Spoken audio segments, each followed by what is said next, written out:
안녕하세요. 이미선의 책을 읽는 기쁨, 책 읽기 당신에게 오셨습니다. 오늘의 책은 칼릴 지브란의 예언자입니다. 제가 개인적으로 이 책을 처음 만나서 항상 제 곁에 두고 지냈던 것이 아마 고등학교 한 2학년 때쯤인 것 같아요. 정말 오랜 세월을 함께 했는데 살아오면서 또 간간히 제 주변의 친구들, 후배들에게 가장 많이 사서 선물한 책으로 기억하고 있습니다. 오랜 세월이 흐른 후에 다시 한번 찾아보니 그동안 또 여러 판본으로 칼릴 지브란의 예언자가 나와 있던데요. 저는 류시화 옮김 무소의 뿔에서 나온 예언자를 앞에 놓고 있습니다. 지금 우리 시대의 사람들은 이 시집의 진가를 다 알 수 없다. 시간이 지나고 영혼이 성숙해질수록 예언자는 더욱 소중한 책이 될 것이다. 칼릴 지브란과 친구였고 연인이었고 평생 그의 지지자이며 후원자였던 메리 헤스켈의 말입니다. 책에서 전하는 칼릴 지브란에 대한 간단한 소개부터 읽어드리겠습니다. 만년설과 삼나무 숲이 있는 레바논 북쪽 마을 베샤리에서 태어난 칼릴 지브란은 자연에 둘러싸인 종교적인 분위기에서 자랐다. 12살 되던 해 지브란의 가족은 미국으로 이민을 떠났다. 보스턴 이민촌에서 공립학교를 다니며 영어를 배운 그는 혼자서 레바논으로 돌아가 프랑스어와 문학을 공부했다. 5년 후 보스턴에 돌아왔을 때 그를 기다리고 있는 것은 사랑하는 여동생과 어머니 또 형의 잇따른 죽음이었다. 결국 하나뿐인 여동생 마리안나만 곁에 남아 지브란은 슬픔 속에서 영원한 것을 찾아 헤매는 이방인으로 살아갔다. 이때 지브란을 구원한 이는 10살 연상의 메리 헤스켈이었다. 지브란의 그림 전시회에서 운명적으로 마주친 두 사람은 평생에 걸친 정신적인 동반자가 됐다. 헤스켈은 지브란의 상처받은 영혼을 보듬어 주었고 글과 그림에 영감을 불어넣었다. 그리고 지브란이 파리에서 미술을 공부할 수 있도록 경제적인 지원을 아끼지 않았다. 2년 동안 유럽에 머물며 니체와 블레이크, 로댕의 예술 세계를 통해서 정신적인 지평을 넓히고 돌아온 지브란은 문학적 감수성이 폭발해 눈물과 웃음, 부러진 날개, 광인 등의 시집을 발표했다. 정신적 자유를 추구하는 시세계는 대표작 예언자에서 절정을 맞게 된다. 헤스켈의 최종 승인을 받기 전에는 한 줄의 글도 출판사에 보내지 않았던 지브란은 그녀와의 결혼을 생각하지만 나이 차이를 극복하는 것이 불가능하다고 믿은 헤스켈은 사촌과 결혼했다.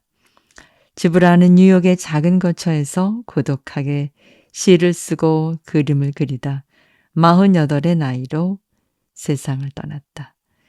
그의 시신은 고향 레바논의 마르사키스 수도원에 안치됐다.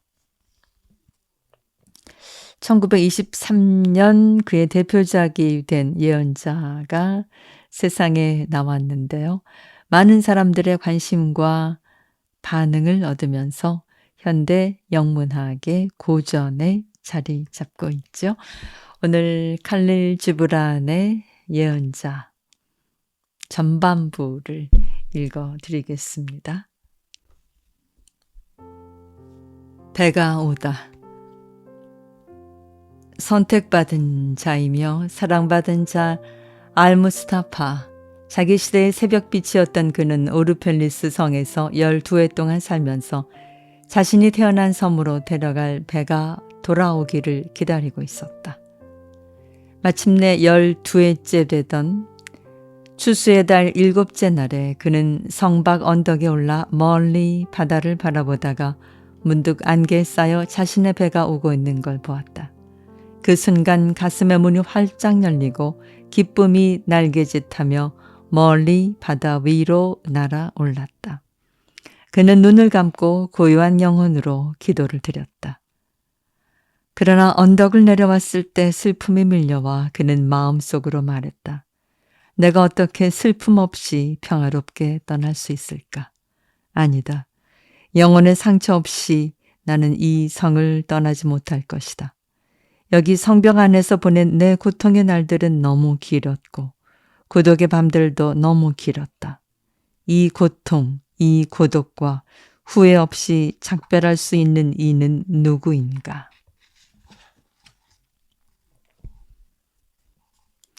이 거리마다 뿌린 내 무수한 영혼의 조각들, 벌거벗은 채 이 언덕 저 언덕을 헤매던 내 무수한 바람의 아이들. 무거운 마음과 아픔 없이는 이들을 두고 떠날 수 없다.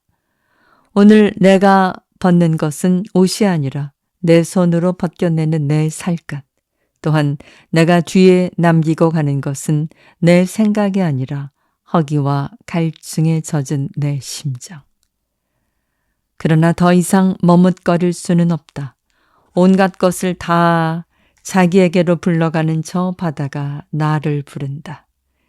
이제 난 배에 올라야 한다. 머물러 있다는 것.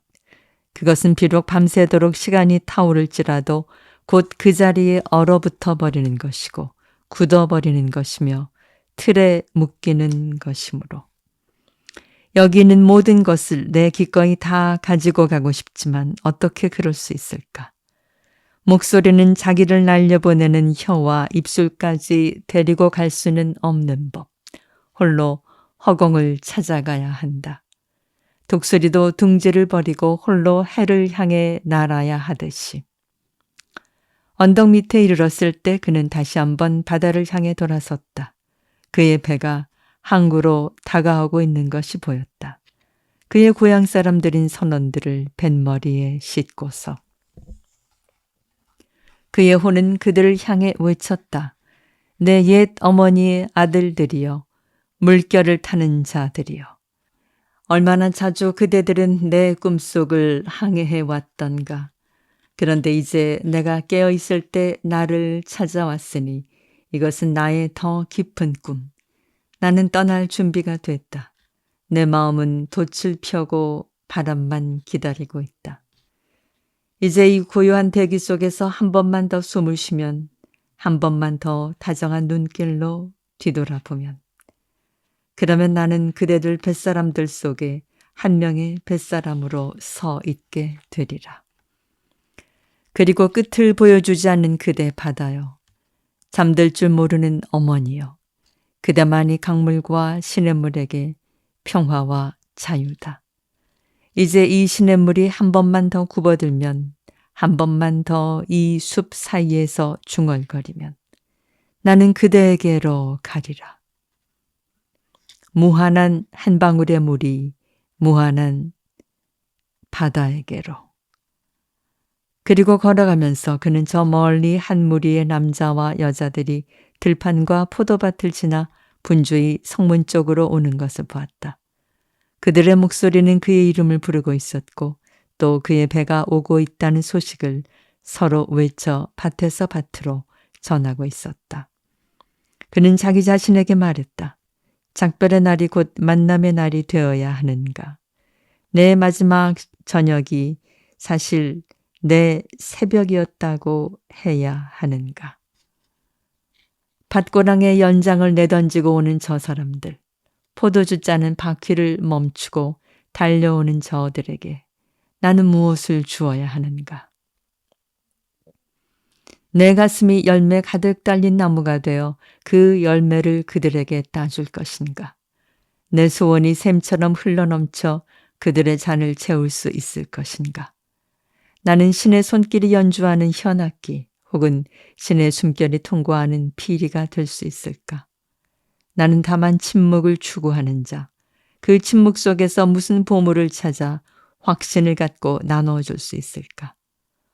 오늘이 만일 내 수확의 날이라면 나는 씨앗을 어떤 밭에 어떤 기억나지 않는 계절에 뿌렸는가. 지금이 정말로 내가 등불을 들 시간이라 해도 그 안에 타오르는 불은 내 불일 수 없다. 나는 다만 텅 빈 깜깜한 등잔을 들어 올릴 뿐. 그러면 저 밤의 파수꾼이 그것에 기름을 채우고 불을 켜리라. 이런 것들을 자기 자신에게 말했으나 그의 가슴 속에는 미처 말하지 못한 것이 너무 많았다. 그 스스로도 자기 안에 더 깊은 비밀은 말로 할 수 없었으므로. 그가 성 안으로 들어갔을 때 모든 사람이 그를 만나러 와서 한 목소리로 그에게 외치기 시작했다. 그 성의 원로들이 앞으로 나와 말했다. 아직 우리를 떠나지 말라. 당신은 우리의 황혼 속에서 한낮의 빛이었고 당신의 젊음은 우리를 꿈꾸게 했다. 당신은 우리에게 이방인도 손님도 아니다. 당신은 우리의 아들이며 우리가 가장 사랑하는 이. 아직은 우리의 눈이 당신의 얼굴을 그리워하며 고통받게 하지 말라. 그러자 남녀 성직자들도 그에게 말했다. 지금은 바다의 파도가 당신과 우리를 갈라놓게 하지 마시라. 당신이 여기 우리 사이에서 지낸 날들을 기억으로만 남게 하지 마시라. 당신은 우리들 사이에서 하나의 영으로 걸었고 당신의 그림자는 우리 얼굴을 비추는 빛이었다. 우리 얼마나 당신을 사랑했던가. 다만 우리의 사랑은 말이 없었고 가려져 있었을 뿐. 그러나 이제는 우리의 사랑이 큰 소리로 외치며 당신 앞에 모습을 나타내리라. 사랑은 언제나 이별의 순간이 오기까지는 스스로의 깊이를 모르는 법. 또 다른 이들도 앞으로 나와서 간청했지만 그는 아무 대답도 하지 않았다. 다만 머리를 숙이고 있을 뿐. 가까이 서 있던 사람들은 눈물이 그의 가슴을 적시는 것을 보았다. 그런 다음 그는 사람들과 함께 사원 앞 넓은 광장을 향해 나아갔다. 그때 사원의 성소에서 한 여인이 나왔다. 그녀의 이름은 알미트라, 바로 여성 예언자였다. 그는 한없이 다정한 눈으로 그 여인을 바라보았다.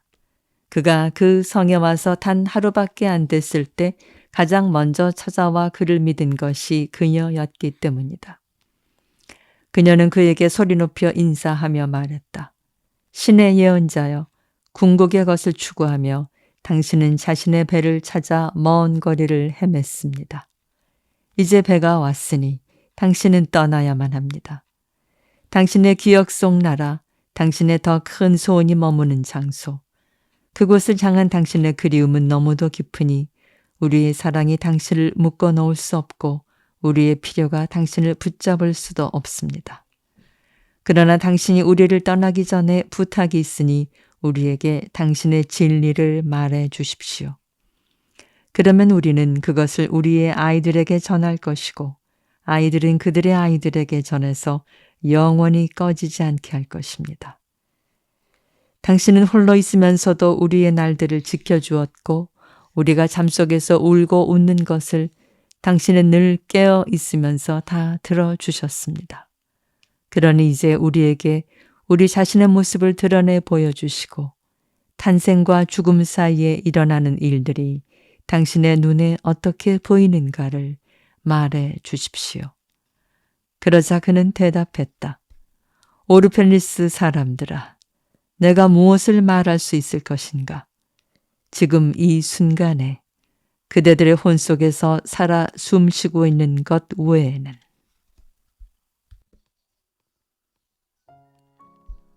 사랑에 대하여. 그러자 알미트라가 말했다. 우리에게 사랑에 대해 말해 주십시오. 그는 고개를 들어 사람들을 바라보았다.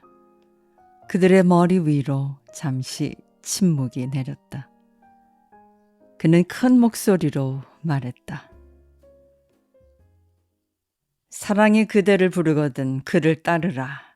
비록 그 길이 힘들고 가파를지라도 사랑의 날개가 그대를 감싸 안거든 그에게 온 몸을 내맡기라. 비록 그 날개 속에 숨은 칼이 그대를 상처 입힐지라도 사랑이 그대에게 말하면 그 말을 신뢰하라. 비록 북풍이 정원을 폐허로 만들듯 그 음성이 그대의 꿈을 뒤흔들지라도. 사랑은 그대에게 영광의 관을 씌워주지만 또한 그대를 십자가에 못 박기도 하는 것이기에. 사랑은 그대를 성장하게 하지만 또한 그대를 꺾어버리기도 하는 것이기에. 사랑은 그대의 가장 높은 곳으로 올라가 햇빛에 떨고 있는 가장 연한 가지를 어루만져 주지만 또한 그대의 뿌리로 내려가 땅에 얽매이지 못하도록 흔들어 대기도 하는 것이기에. 사랑은 곡식단을 거두듯이 그대를 자기에게로 거두어들이고, 사랑은 그대를 타작해 알몸으로 만들고, 사랑은 그대를 키질해 껍질을 털어버린다. 또한 사랑은 그대를 갈아 흰 가루로 만들고 부드러워질 때까지 그대를 반죽한다. 그런 다음 신의 신성한 잔치를 위한 신성한 빵이 될 수 있도록 자신의 성스러운 불꽃 위에 그대를 올려놓는다. 사랑은 이 모든 일을 그대에게 행해 그대로 하여금 가슴속 비밀을 깨닫게 하며 그 깨달음으로 그대는 큰 생명의 가슴속 일부가 된다. 그러나 그대 만일 두려움 속에서 사랑의 평화, 사랑의 즐거움을 찾으려 한다면 차라리 그대의 벗은 몸을 가리고 사랑의 타작마당을 걸어 나가는 것이 좋으리라. 계절도 없는 세상 밖으로, 웃어도 진정으로 웃을 수 없고 울어도 진정으로 울 수 없는 그런 곳으로. 사랑은 저 자신 밖에는 아무것도 주지 않으며 저 자신 밖에는 아무것도 요구하지 않는다. 사랑은 소유하지 않으며 소유당하지도 않는다. 사랑은 사랑으로 충분함으로. 사랑할 때 그대는 신이 내 가슴 속에 있다라고 말해서는 안 된다. 그보다도 나는 신의 가슴 속에 있다고 말해야 한다. 또한 그대가 사랑이 나아가는 길을 지시할 수 있다고 생각하지 말라. 그대에게 자격이 있음을 알게 되면 사랑이 그대의 길을 지시할 것이기에. 사랑은 그 사랑 자체를 채우는 것 외에는 다른 것은 바라지 않는다. 그러나 그대 만일 사랑하면서도 또 다른 바람을 품지 않을 수 없거든. 이것이 그대의 바람이 되게 하라. 서로 하나 되어 흘러가며 밤을 향해 노래 부르는 시냇물처럼 되기를. 지나친 다정함의 고통을 알 수 있기를. 사랑을 이해함으로써 그것에 상처받기를. 그리하여 기꺼이 즐겁게 피 흘릴 수 있기를. 날개 달린 가슴으로 새벽에 일어나 또 하루 사랑의 날을 보내게 되었음을 감사할 수 있기를. 낮에는 쉬면서 사랑의 환희에 대해 명상할 수 있기를. 저녁에는 감사하는 마음으로 집에 돌아올 수 있기를. 그런 다음 사랑하는 이를 위해 가슴속으로 기도하고 입술로는 찬미의 노래를 부르며 잠들 수 있기를. 결혼에 대하여. 그때 알미트라가 다시 물었다. 그러면 스승이여, 결혼은 무엇입니까? 그가 대답했다. 그대들은 함께 태어났으니 영원히 함께 하리라. 죽음의 흰 날개가 그대들의 날들을 흩어버릴 때에도 함께 있으리라. 그렇다. 신의 말 없는 기억 속에서도 그대들은 함께 있으리라. 그러나 함께 있되 거리를 두라. 그래서 하늘바람이 그대들 사이에서 춤추게 하라. 서로 사랑하라. 그러나 사랑으로 구속하지는 말라. 그보다도 그대들 혼과 혼의 두 언덕 사이에 출렁이는 바다를 놓아두라. 서로의 잔을 채워주되 한쪽의 잔만을 마시지 말라. 서로의 빵을 주되 한쪽의 빵만을 먹지 말라. 함께 노래하고 춤추며 즐거워하되 서로는 혼자 있게 하라. 마치 현악기의 줄들이 하나의 음악을 울리지만 줄은 서로 따로이듯이. 서로 가슴을 주라. 그러나 서로의 가슴 속에 묶어두지는 말라. 오직 근 생명의 손길만이 그대들의 가슴을 간직할 수 있으니. 함께 서 있되 너무 가까이 서 있지는 말라. 사원의 기둥들도 서로 떨어져 있고 참나무와 삼나무도 서로의 그늘 속에서는 자랄 수 없으니. 아이들에 대하여 가슴에 아기를 하는 한 여인이 말했다. 우리에게 아이들에 대해 말씀해 주십시오. 그는 말했다. 그대의 아이는 그대의 아이가 아니다. 아이들은 스스로를 그리워하는 큰 생명의 아들과 딸들이니.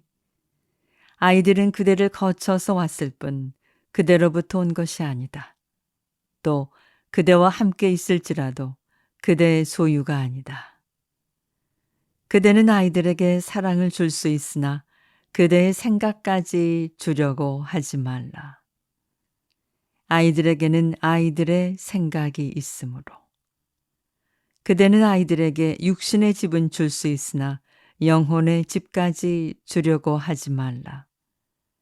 아이들의 혼은 내일의 집에 살고 있으므로. 그대는 결코 찾아갈 수 없는, 꿈속에서조차 갈 수 없는 내일의 집에. 그대가 아이들과 같이 되려고 애쓰는 것은 좋으나 아이들을 그대와 같이 만들려고 해서는 안 된다. 생명은 결코 뒤로 물러가지 않으며 어제에 머무는 법이 없으므로 그대는 활이며 그대의 아이들은 살아있는 화살처럼 그대로부터 쏘아져 앞으로 나아간다. 그래서 활 쏘는 자인 신은 무한의 길에 관역을 겨누고 자신의 화살이 더 빨리 더 멀리 날아가도록 온 힘을 다해 그대를 당겨 구부리는 것이다. 그러므로 그대는 활 쏘는 이의 손에 구부러짐을 기뻐하라. 그는 날아가는 화살을 사랑하듯이 흔들리지 않는 활 또한 사랑하기에. 주는 것에 대하여. 이번에는 한 부자가 말했다. 주는 것에 대해 말씀해 주십시오. 그는 대답했다.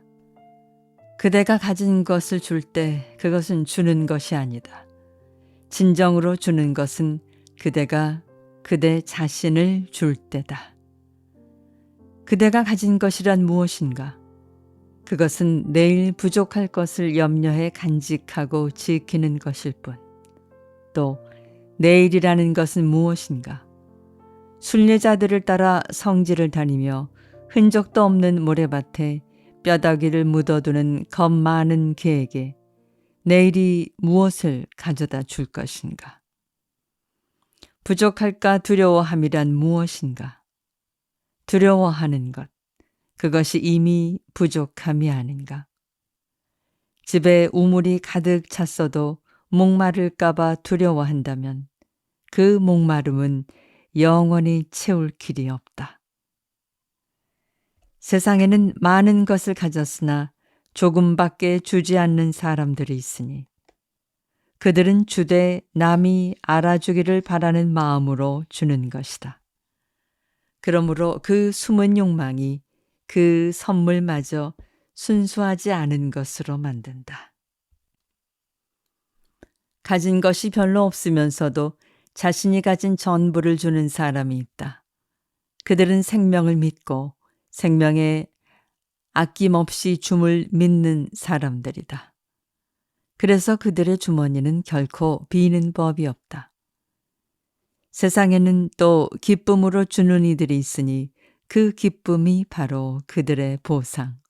또한 고통 속에서도 주는 이들이 있으니 그 고통이 바로 그들의 세례. 그러나 주되 고통도 모르고 기쁨도 추구하지 않으며 선행을 행한다는 생각도 없이 주는 이들이 있으니 그들은 마치 저 골짜기의 소나무가 허공에 솔향을 날리듯 그렇게 준다.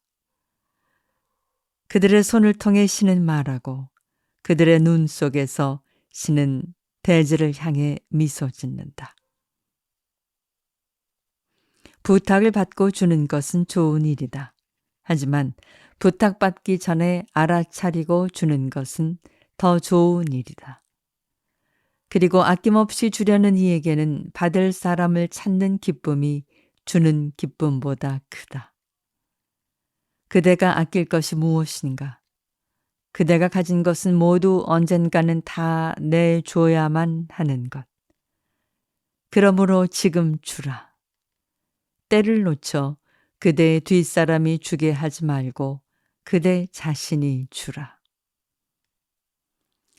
그대들은 자주 이렇게 말한다. 나는 주리라. 그러나 오직 받을 자격이 있는 자에게만. 그대 과수원의 나무들, 그대 목장의 가축들은 결코 그렇게 말하지 않는다. 그들은 자기가 살기 위해 준다.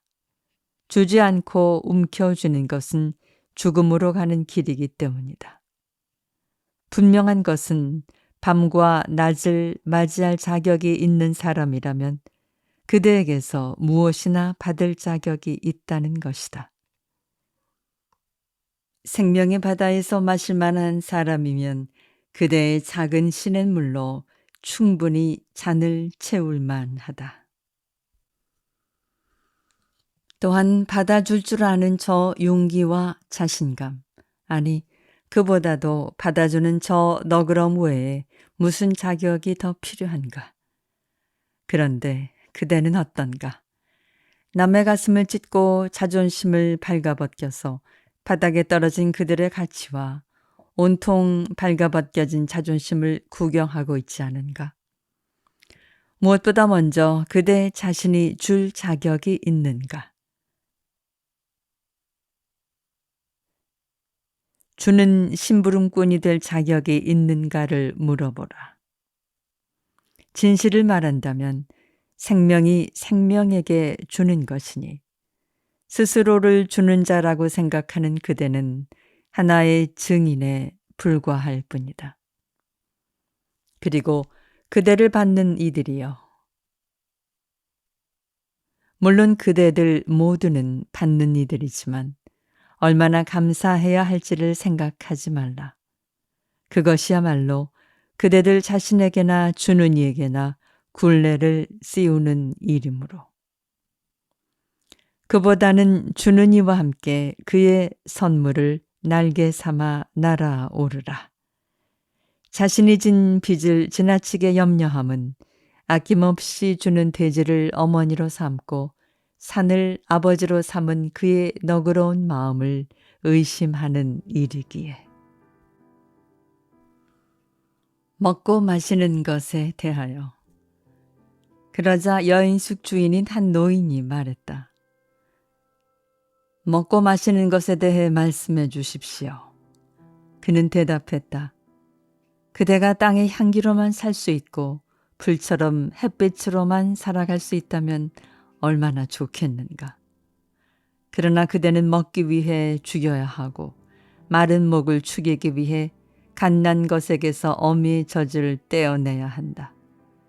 그러므로 그 행위를 하나의 예배가 되게 하라. 그대의 식탁을 제단으로 삼고 그 위에서 산과들의 순수하고 순결한 것들이 인간 안에 더 순수하고 순결한 것을 위해 희생하게 하라. 그대가 동물을 죽일 때는 마음속으로 그 존재에게 이렇게 속삭이라.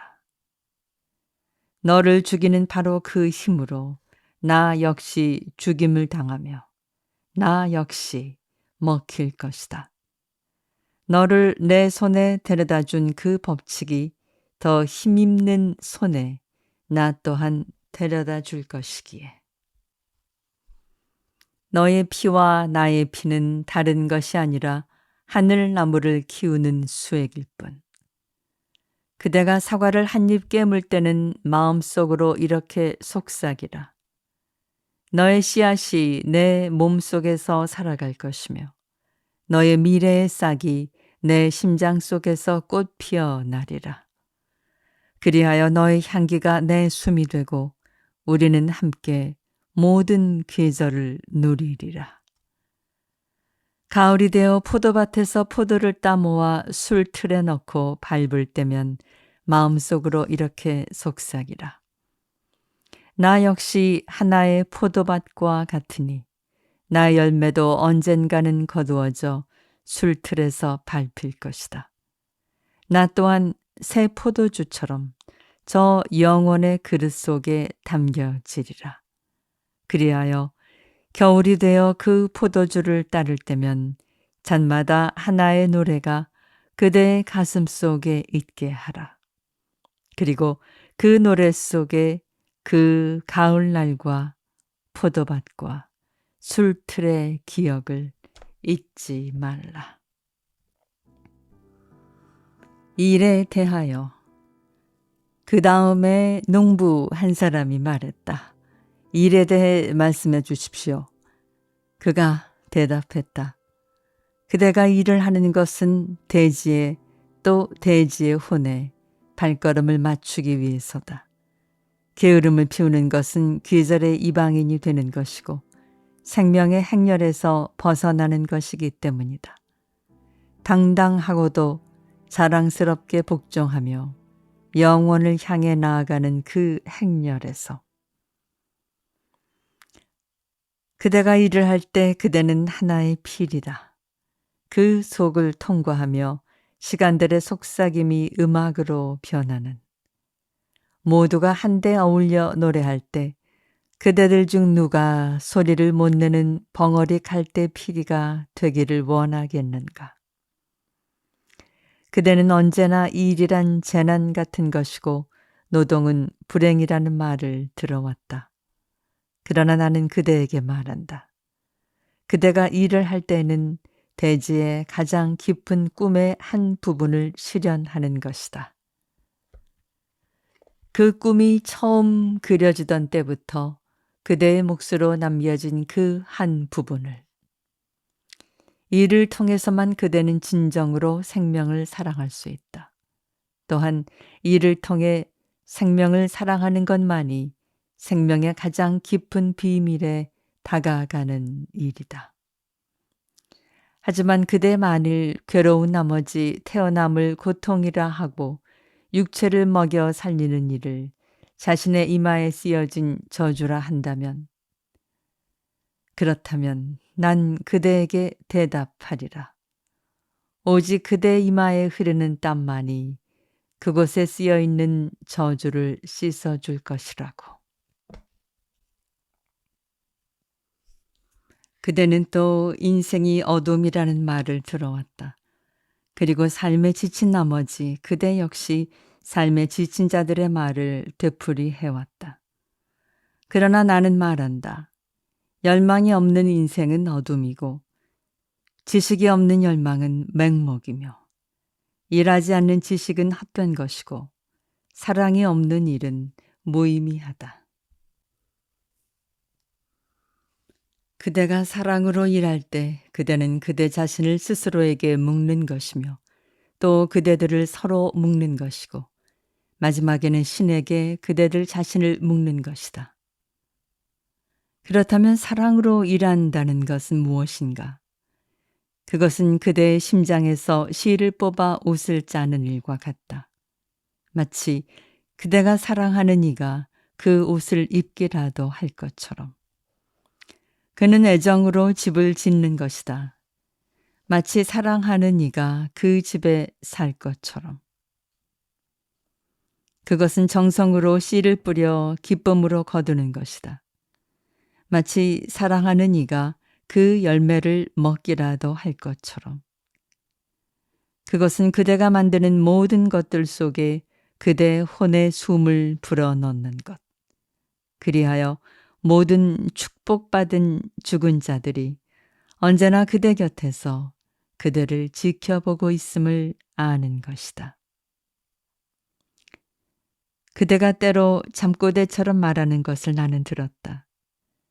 대리석을 갖고 일하느니 돌 속에서 자기 혼의 모습을 발견하는 이는 밭을 가는 자보다 더 고귀하다.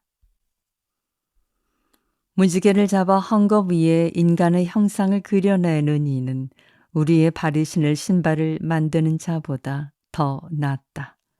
하지만 잠속에서가 아니라 활짝 깨어있는 한낮의 정신으로 말한다. 바람은 키 큰 참나무라고 해서 하찮은 풀잎보다 더 다정하게 속삭이지 않는다는 것을. 자기만의 사랑으로 바람 소리를 더 다정한 노래로 변화시키는 사람이야말로 위대하다. 일은 사랑이 눈으로 볼 수 있게 나타난 것이다. 그대가 만일 사랑으로 일할 수 없고 싫은 마음으로 일할 수밖에 없거든. 차라리 일을 떠나 사원 문 앞에 앉아 기쁨으로 일하는 이들에게 구걸을 하는 것이 낫다. 왜냐하면 만일 무관심 속에서 빵을 굽는다면 그대는 인간의 배고픔을 반밖에 채우지 못하는 맛없는 빵을 구울 것이므로. 또한 저기를 품고 포도 열매를 밟는다면 그대의 저기가 그 포도주 속에서 독을 뿜을 것이므로. 또한 천사처럼 노래하면서도 그대 자신이 노래를 좋아하지 않는다면 그대는 사람들을 귀멀게 해 낮의 소리와 밤의 소리를 듣지 못하게 만들 것이므로. 기쁨과 슬픔에 대하여. 그러자 한 여인이 말했다. 우리에게 기쁨과 슬픔에 대해 말씀해 주십시오. 그가 대답했다. 그대의 기쁨은 가면을 벗은 그대의 슬픔. 그대의 웃음이 떠오르는 바로 그 우물이 때로는 그대의 눈물로 채워진다. 또 어찌 그렇지 않을 수 있겠는가. 슬픔이 존재 속을 더 깊이 파고들수록 그대는 더 많은 기쁨을 그곳에 품을 수 있다. 그대의 포도주를 담는 그 잔은 바로 도공의 뜨거운 가마 속에서 구워진 그 잔이 아닌가. 그대의 영혼을 어루만지는 피리는 칼로 후벼 파낸 나무가 아닌가. 기쁠 때 그대 가슴 깊이 들여다보라. 그러면 알게 되리라. 그대에게 슬픔을 주었던 바로 그것이 그대에게 기쁨을 주고 있음을. 슬플 때도 가슴 속을 다시 들여다보라. 그러면 알게 되리라. 그대에게 기쁨을 주었던 바로 그것 때문에 그대가 지금 울고 있음을. 그대들 중 어떤 사람은 기쁨은 슬픔보다 더 위대하다고 말한다. 또 어떤 사람은 아니다. 슬픔이야말로 위대하다고 말한다. 그러나 나는 말한다. 그 둘은 결코 서로 나눌 수 없다. 그들은 언제나 함께 온다. 기억하라. 하나가 그대와 함께 식탁에 앉아 있을 때 또 다른 하나는 그대의 침대에 누워 있음을. 진실로 그대는 기쁨과 슬픔 사이에 저울처럼 달려 있다. 그러므로 그대가 마음을 비울 때만 그대는 멈춰 서서 균형을 이룬다. 저 보물지기가 자신의 그 문을 달기 위해 그대를 들어 올릴 때 그대의 기쁨과 슬픔 역시 오르내리지 않을 수 없으리라. 집에 대하여. 이번에는 석공이 나와 말했다. 우리에게 집에 대해 말씀해 주십시오. 그가 대답했다. 성벽 안에 집을 짓기 전에 먼저 광야에 상상의 집을 지으라. 그대가 황혼역이면 집으로 돌아오듯이 그대 안에 방랑자, 먼 곳을 헤매다니는 고독한 방랑자도 결국은 돌아올 것이므로 그대의 집은 그대의 좀 더 큰 육체이다. 그 집은 햇빛 속에서 자라며 밤의 고요 속에서 잠든다. 또한 꿈을 꾼다. 그대의 집은 꿈을 꾸지 않는가? 꿈꾸며 도시를 떠나 숲으로 언덕으로 떠나지 않는가? 내가 씨 뿌리는 사람처럼 그대들의 집을 내 손에 거두어 산과 들에 뿌릴 수 있다면 그리하여 골짜기는 그대들의 거리가 되고 초록길은 그대들의 골목길이 되어 그대들이 포도밭 사이로 서로 찾아다니고 그대들의 옷깃에 대지의 향기를 품고 돌아올 수 있다면 그러나 그럴 수 있으려면 아직 멀었다. 그대들의 조상들은 두려움 때문에 그대들을 서로 너무 가까이 모아 놓았다. 그 두려움은 좀 더 계속되리라. 그대들의 성벽이 그대들의 집과 들판을 떼어 놓으리라. 내게 말해보라. 오리펠리스 사람들아. 그 집에 그대들이 가진 것이 무엇인가? 문을 잠그고 그대들이 지키려는 것이 무엇인가? 그대들에게는 평화가 있는가? 그대들의 힘을 나타내는 말없는 주춧돌인 평화가. 그대들은 기억을 갖고 있는가? 마음과 마음을 이어주는 반짝이는 둥근 다리에 대한 기억을. 그대들에게는 아름다움이 있는가? 나무와 돌로 만든 물건으로부터 그대들의 가슴을 이끌어내어 성스런 산으로 인도하는 아름다움이. 내게 말해보라. 그대들은 이 모든 것을 그대들의 집 안에 가지고 있는가? 그렇지 않으면 안락함뿐인가? 안락함에 대한 욕망뿐인가? 손님으로 찾아와서는 이윽고 주인이 되고 마침내는 정복자가 되는 저 도둑 같은 안락함뿐인가? 그렇다. 그것은 그대를 길들이는 자가 되어 갈고리와 채찍으로 그대를 더 큰 욕망의 꼭두각시로 만든다. 그 손길은 비단결 같을지라도 그 가슴은 무쇠로 만들어져 있다. 그 자는 그대에게 노래를 불러주어 잠들게 하나 그러면서 침대 옆에 서서 그대의 육체의 존엄성을 비웃는다. 그 자는 그대의 건전한 감각을 비웃고 금방 깨어질 그릇처럼 엉겅퀴 가시 속에 던져버린다. 그렇다. 안락함에 대한 욕망은 혼의 열정을 죽인다. 그리고는 웃음을 던지며 장례식장으로 걸어간다. 그대 허공의 아들아. 잠 속에서도 잠들지 못하는 그대는 덫에 걸리지도 말고 길들여지지도 말라. 그대의 집을 닻이 아니라 돋치게 하라. 또한 상처를 감추는 번쩍이는 껍질이 아니라 눈을 지키는 눈꺼풀이 되게 하라.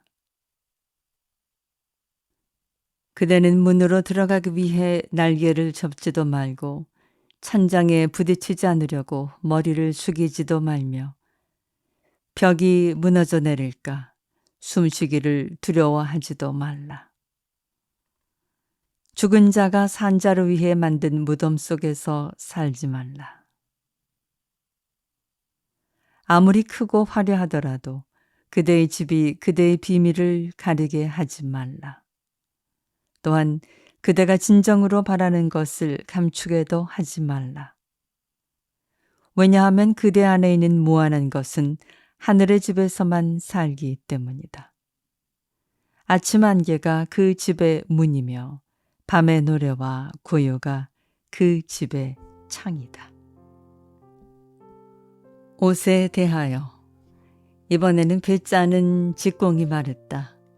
옷에 대해 말씀해 주십시오. 그가 대답했다. 그대의 옷은 그대의 아름다움은 많이 가리면서도 아름답지 못한 것은 가리지 못한다. 그대는 옷으로 개인의 비밀을 지키려 하지만 오히려 그것이 갑옷이 되고 사슬이 됨을 깨달을 것이다. 그대가 옷을 좀 덜 입고 살을 좀 더 내놓아 태양과 바람을 더 많이 만날 수 있게 되기를. 왜냐하면 생명의 숨결은 태양 속에 있고 생명의 손길은 바람 속에 있으므로. 누군가는 우리에게 옷을 지어 입힌 이는 북풍이다 하고 말했다. 나도 말한다. 그렇다. 그것은 북풍이었다. 그러나 그의 배틀은 부끄러움이고 그의 실은 연약해진 근육이었다. 그리하여 일을 다 마쳤을 때 북풍은 숲속에서 웃었다. 잊지 말라. 부끄러움은 순수하지 못한 이의 눈을 가리는 방패일 뿐. 순수하지 못한 것이 더 이상 없을 때 부끄러움은 오히려 마음의 족쇄, 마음의 얼룩이 아니고 무엇인가.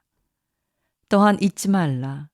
대지는 그대 맨발이 닿는 것을 즐거워하고 바람은 그대의 머리카락과 장난치기를 원한다는 것을. 사고 파는 것에 대하여 그러자 한 상인이 말했다. 사고 파는 것에 대해 말씀해 주십시오. 그가 대답했다.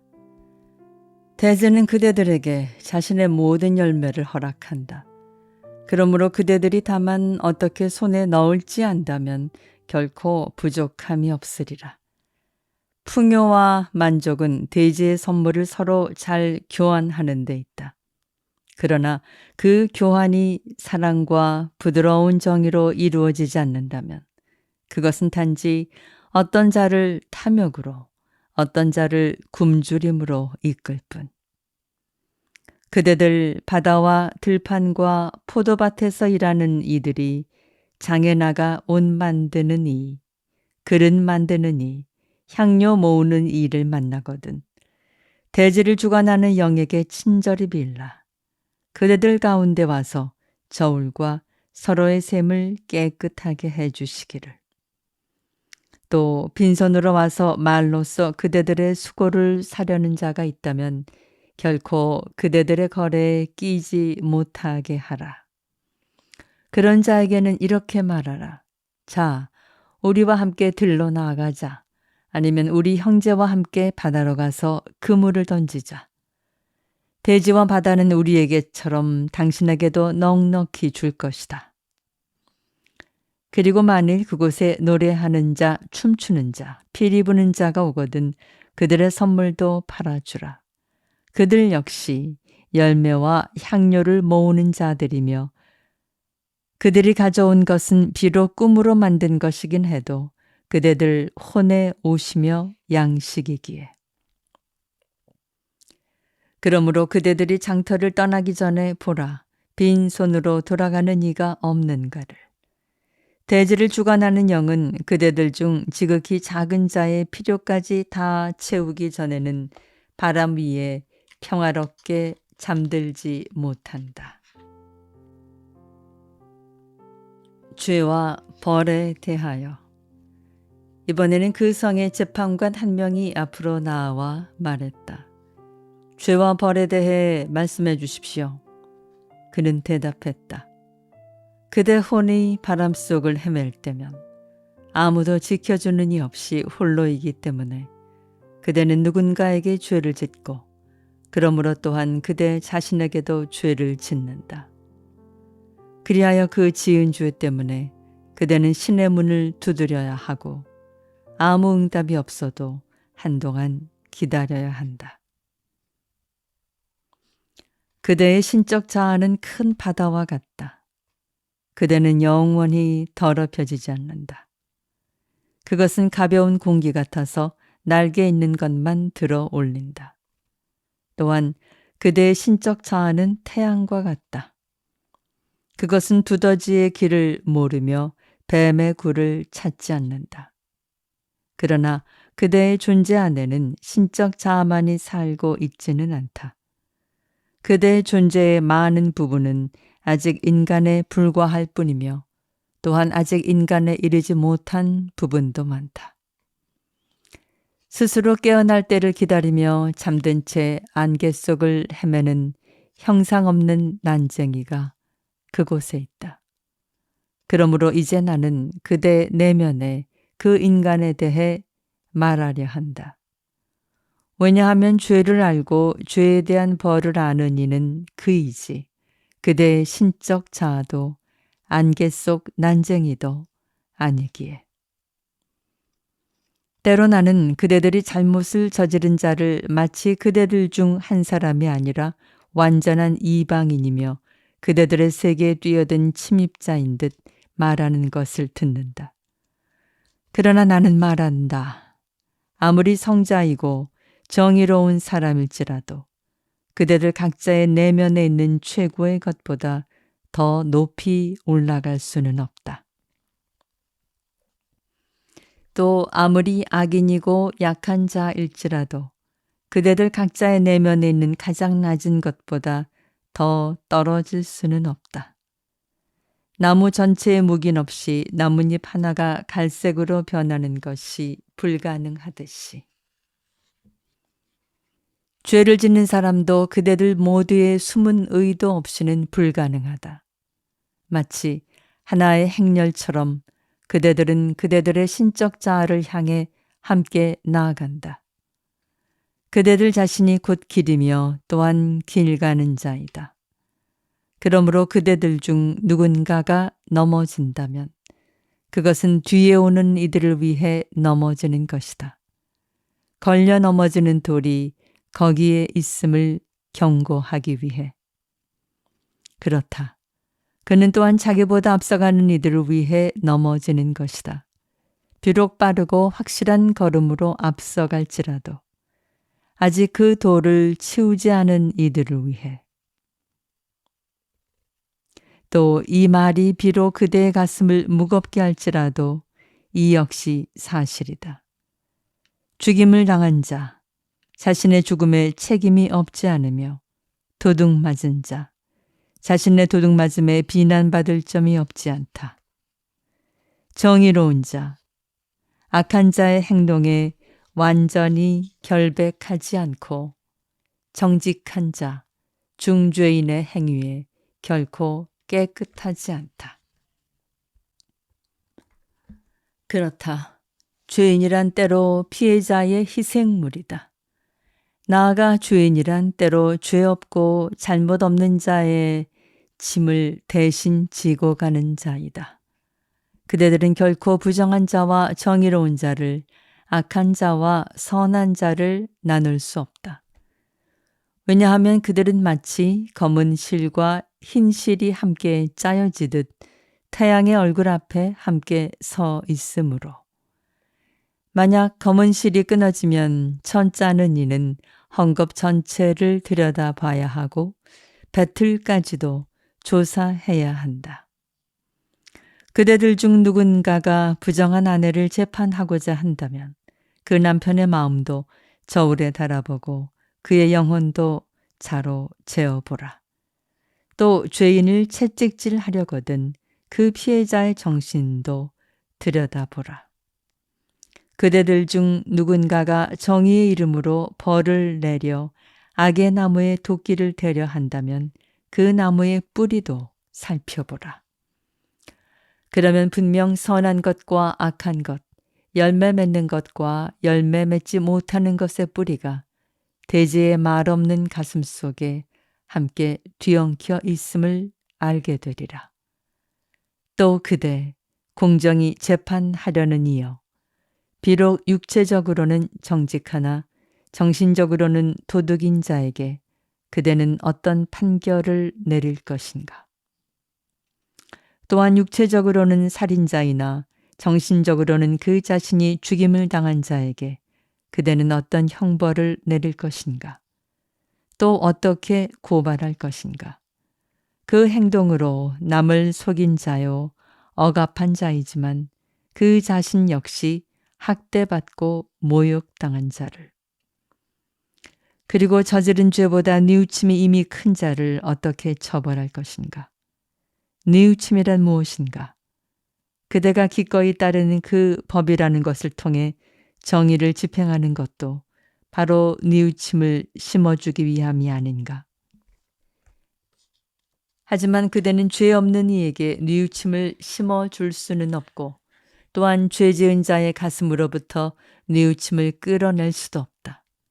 누구의 명령 없이도 뉘우침은 한밤중에 찾아와 사람들을 깨우고 스스로를 응시하게 한다. 그러므로 정의를 이해하려고 하는 자여, 모든 행위를 완전한 빛에 비추어 보지 않고 어떻게 정의를 이해할 수 있겠는가? 오직 그런 다음에야 그대는 알게 되리라. 똑바로 서 있는 자와 넘어진 자는 사실은 자신의 난쟁이 자아의 밤과 신적 자아의 낮 사이 희미한 빛 속에 서 있는 한 사람에 불과하다는 것을, 또 사원의 돌기둥이 바닥에 놓인 주춧돌보다 더 높지 않다는 것을.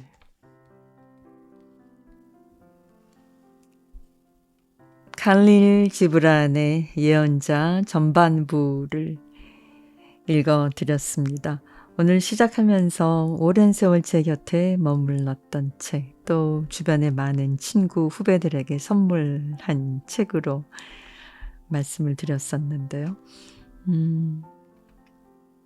이어지는 이 예언자의 후반부에는 법과 자유에 대하여, 이성과 감정에 대하여, 또 고통, 자기를 아는 것에 대하여, 가르침에 대하여, 대화에 대하여 등 많은 주제를 질문과 답글의 형식으로 담고 있습니다. 또 이 류시와 시인은 칼릴 지브란의 인생에 대해서 그의 이야기들을 수록하고 있어서 또 흥미롭기도 했고요. 칼릴 지브란과 좀 더 친해진 느낌을 받습니다. 전반부를 읽어드렸지만 이 칼릴 지브란의 예언자에 이어지는 부분, 또 칼릴 지브란에 대한 이야기를 꼭 만나시기를 바랍니다. 이미선의 책 읽기, 책을 읽는 기쁨 당신에게. 오늘 칼릴 지브란의 예언자 류시와 옮김으로 무서의 뿔 출판으로 전해드렸습니다. 구독과 좋아요를 통해서 이미선의 책 읽기, 책을 읽는 기쁨 당신에게 많은 힘을 주시기를 바랍니다. 다음 책에서 뵙겠습니다.